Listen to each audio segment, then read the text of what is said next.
Scott Woodward, the athletic director whom hired Brian Kelly, whom was let go of earlier in the week after a horrible defeat at the hands of the Texas A&M Aggies, was also finally let go of by the LSU Tigers and its brass after some intense criticism by the governor of Louisiana. I don't really have a problem with the idea that this happened. I do, however, have a problem with politicians being involved in this process. Now, let's not get anything misconstrued.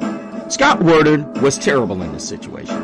As many of you may or may not know, he was also the director, or, if you will, the guy that was responsible for Jimbo Fisher coming to Texas A&M. Now, I do agree that LSU needs to be on the power stage, but it's kind of the LSU Tigers alumni as well as the powers that be. It's their responsibility that this happened in the first place. I mean, how could you not see the disaster that was Jimbo Fisher happening right before your very eyes?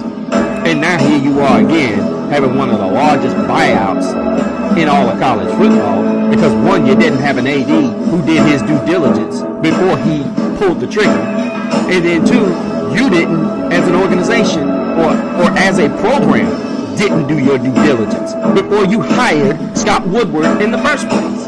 There's no way you hire a dude who was already responsible for a horrible hire in the first place, because reality says when a guy horribly mismanages one major organization, he being Jimbo Fisher, we know where he came from. He came from Florida State, where the program was in good hands with Bobby Bowden, and we've seen what kind of mess Florida State's been since Bobby Bowden left, God rest his soul.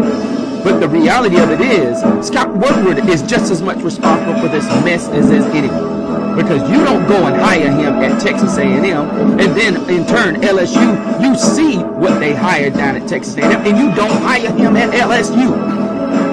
And furthermore, LSU, keep your governor out of your business.